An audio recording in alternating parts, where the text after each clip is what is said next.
ఈ వంటకంలో ఏదే కలిపి ఉంటుంది, లేకపోతే ఇతన్ని తినవద్దని ఎందుకు చెప్తుంది అనుకుంటూ దానిలో కొంత భాగం కుక్కకు వేశాడు. దాన్ని తిన్న కుక్క గిరాగిరా తిరుగుతూ ప్రాణాలు వదిలింది. పద్మావతి అలా ఎందుకు విషం కలిపిందో చెప్పేసరికి రాజకుమారుడు ఆమె మీద పట్టలేని కోపం వచ్చింది. ఆమె ముఖం చూడకూడదంటూ దూషిస్తుంటే ప్రజ్ఞాసాధకుడు, చెలికాడ, దాన్ని తిట్టడం వల్ల ప్రయోజనం ఏమీ లేదు.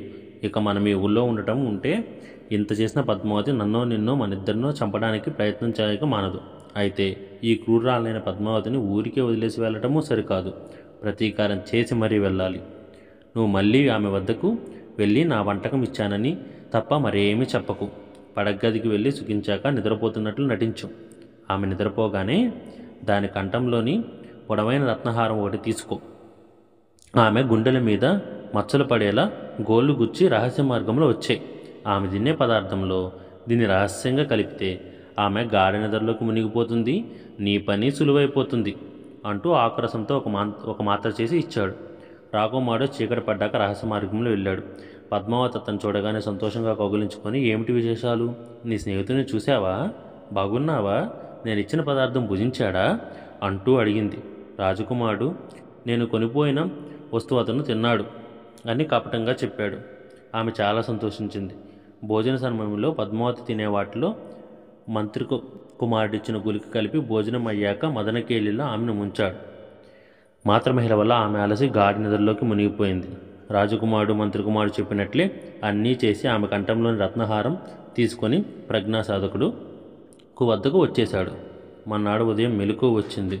ప్రియుడు కనపడక ముందు మెడలోని రత్నహారం మాయమైనందుకు పద్మావతి అయోమయంలో పడిపోయింది. మిత్రులిద్దరూ పూలదాని ఇల్లు వదిలి ఊరి చివరికి వెళ్ళిపోయారు. తాను సన్యాసి వేషం ధరించి రాజకుమారుని శిష్యుడి వేషం కట్టి తాను శ్మశానంలో ఒక చెట్టు కింద తపస్సు చేసినట్లు నటించసాగాడు.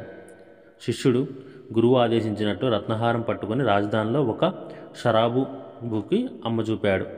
అతడు అతి విలువైన ఆహారాన్ని చూసి, చూడబోతే వీడు దొంగోడిలాగా ఉన్నాడు, ఎక్కడ దొంగలించి తెచ్చి అమ్ముతున్నాడు, కొంటే నేరం మన మీదకి వస్తుంది, ఈ బెడద మనకెందుకు అంటూ వాడిని రాజుకు అప్పగించాడు. రాజు ఆ ఆహారాన్ని చూసి అది తన కుమార్తెనని గ్రహించాడు. ఇది వీడికి ఎలా వచ్చింది? దొంగలించాడా? అయితే చాలా నేర్పరైన దొంగ అయి ఉండాలి అనుకుంటూ సేవకులను అంతఃపురంలో పంపి పద్మావతి దగ్గర హారం ఉందేమో చూసి రమ్మన్నాడు. నేను రాత్రి ధరించాను, పొద్దున్నటికి లేదు అని ఆమె బట్టల ద్వారా తెలిసింది అప్పుడు రాజుకి. ఓరి, ఈ హారం నీకెక్కడిది? నువ్వు చెప్పు, లేకపోతే కఠిన శిక్షే అని గద్దించేశాడు.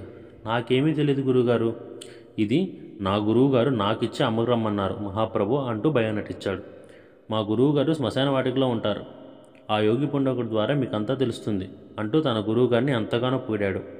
అంత గొప్ప యోగిని పిలిపించడం యుక్తం కాదని రాజు మంత్రిని, దండ తెచ్చిన వాడిని, సేవకుల్ని వెంటబెట్టుగారిని ఎంతగానో పొగిడాడు.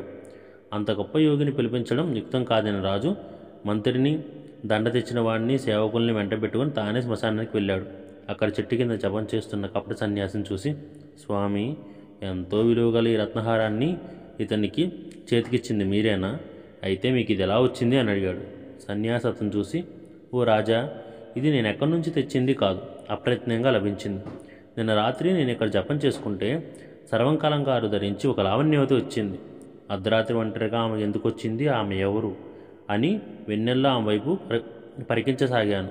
ఆ సుందరాగి పూర్వరూపం వదిలి భయంకరంగా ధరించి చితి మీద కాలుతున్న శవాన్ని ఈడ్చుకొని వచ్చి ఒక చాటు పెట్టి తింటం మొదలుపెట్టింది. అది చూసి నేను ఆశ్చర్యపోయాను. మంత్రశూలంతో చేతితో పట్టుకొని ఆ పిశాచం దగ్గరికి వెళ్ళి, ఓజీ, నువ్వు యువతివి, ముందు అలాంటి సుందరకాయము ఇప్పుడు పిశాచలా ఎందుకు అన్నావు అని గద్దించాను. నా మంత్రశక్తికి భయపడి, స్వామి, నేను భయంకర భూతకోటిలో ఒకదాన్ని. ఒక కారణం వల్ల ఈ పురాన్ని పాలించే రాజుకి కూతురుగా పుట్టాను. నా పేరు పద్మావతి. నాకు సర్వభోగాలు ఉన్న సహజమైన భోజనం లేనిది తృప్తి ఉండదు. అందుకని ప్రతి రాత్రి ఇక్కడికి వచ్చి తృప్తిగా శవాలను తిని మళ్ళీ అంతఃపురాన్ని పోతుంటాను. నన్ను క్షమించండి అంది. కానీ నేను దాని మాటలు నమ్మక నా సోలంతో దాని గుండెపై పొడిచాను. దానికి గాయాలయ్యాయి. భూతమన్న మాట తప్ప మరేమీ నమ్మకపోవడం వల్లనే నేను అలా పొడిచాను. అది గడగడ ఉనికి నా పేదైన వాలి నా అపచారాలు మన్నించి నేను నిజమే చెప్పాను, నన్ను కర్ణించి ఈ రత్నహారం బహుమతిగా స్వీకరించి నన్ను వదిలేయండి, ఈ వృత్తాంతం ఎవరికి చెప్పకండి అని వేడుకుంది. నేను వద్దంటున్న ఈ హారం వదిలిపోయింది. దీన్ని నేనేం చేసుకుంటాను? అమ్మి దీంతో వచ్చిన ధనంతో ఏదైనా ధర్మకార్యం చేయొచ్చని నా శిష్యుడికిచ్చి పంపాను. నా మాటలో నిజ నిజాలు తెలుసుకోవాలంటే పద్మావతి పేరు గల దాన్ని గుర్తించి దాని హృదయం మీద శూలం గాయాలుండటం గమనించండి. అది చెప్పవద్దన్నా మీరు అడిగారు గనక ఆ భూతం సంగతి చెప్పలేక తప్పదు. అది విని రాజు నిర్వీర్యం అయిపోయాడు. తక్కిన వారు భయపడ్డారు. రాజు మంత్రిని చూసి, విన్నావు కదా విచిత్ర వృత్తాంతం. ఈ సన్యాసి చెప్పిన గుర్తులు పరీక్షించాక కర్తవ్యం ఆలోచిద్దాం అని నగరానికి వచ్చి పద్మావతి రొమ్ము మీద గాయాలుండటం చూసిరమ్మని ఒక స్త్రీని పంపాడు. ఆమె అది చూసి ఉన్నాయని చెప్పింది. దానితో, అయ్యో రాజకుమార్తె అనుకున్నాం, భయంకర భూతమా, దానికి ఆకలిస్తే పురజనులు మాత్రం తీనేయకుండా వదులుతుందా అని అందరూ భయపడ్డారు. అయ్యో, ఇంతవరకు ఎంతో ప్రేమతో పెంచిన కూతురు పెద్ద శాకినీ గ్రహమా, పెనుభూతమా, జనం భయపడుతున్నారు. మంత్రి, కర్తవ్యం ఏమిటో చెప్పు అన్నాడు రాజు దుఃఖంగా. వివేకం లేని ఆ మంత్రి నిజాలు తెలుసుకోకుండా, రాజా, ఇది ఇప్పటికైనా ఉపద్రవం తెచ్చేది. ఆమెను ఇంకా ఇక్కడ ఉండనివ్వకూడదు. పుత్రిక అనే ప్రేమ వదిలి పద్మావతి రూపంలో ఉన్న ఆ భూతాన్ని అరణ్యంలో వదిలి వచ్చేస్తే మంచిది అని ఆజ్ఞాపించాడు. పురజనులు కూడా అదే మంచిదన్నారు.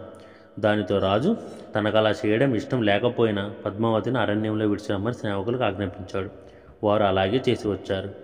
రాజకుమార, పద్మావతి నీకు శాశ్వతంగా భార్య అవుతుంది అంటూ రాజసేవకులను రహస్యంగా అనుసరించాడు ప్రజ్ఞ సాధకుడు. మిత్రుడితో రాజభటులు వెళ్ళిపోగానే తెలియని వారిలా పద్మావతి దగ్గరికి వచ్చి ఆమె వృత్తాంతం అడిగి ఆమెకి మొత్తము చెప్పి వాళ్ళు తమ రాజ్యానికి తీసుకొని వెళ్ళిపోయారు. తర్వాత వజ్రముఖుడు పద్మావతిని పెళ్ళాడి తను మంత్రి కుమారుడు తంత్రం చెప్పేసరికి ఆశ్చర్యపోయింది. ఆమె తల్లిదండ్రులు పుత్రిక మీద బెంగతో కృషించి ప్రాణాలు విడిచిపోయారు. పద్మావతి అరణ్యానికి పంపబట్టము, ఆమె తల్లిదండ్రులు మరణించడము అన్యాయమే కదా విక్రమార్క మహారాజా. ఆ రెండు అన్యాయాల మహాపాపము ఎవరికి చెందుతుంది చెప్పాలి. తెలిసి చేయకపోతే నీ తెల 1000 వక్కలవుతుంది అని అన్నాడు బేతాళుడు. మంత్రి కుమారుడు పద్మావతిని ఎలాగైనా పరిగ్రహించాలని కపటం నటించాడు. రాజకుమార్తె తల్లిదండ్రులు ఏమీ ఎరిగిన వారు. లోకుల కోసం కూతుర్ని సైతం పుచ్చుకుంటానికి సిద్ధపడ్డారు కనుక ప్రాణాలు విడిచారు. కనుక ఆ పాపం వీళ్ళు ఎవరికీ అంటదు. మంచి చెడులు సత్యసత్యాలు ప్రయత్నించకుండా పద్మావతిని అరణ్యంలో విడిచి రమ్మని చెప్పిన మంత్రి మహాపాపుడు కనుక ఆ పాపమంతా మంత్రికే చెందుతుంది అని అన్నాడు. ఆ మాటలకు బేతాళుడు ఎంతో సంతోషించి కట్లు విప్పుకొని తిరిగి మళ్ళీ చెట్టుపైకి వెళ్ళిపోయాడు.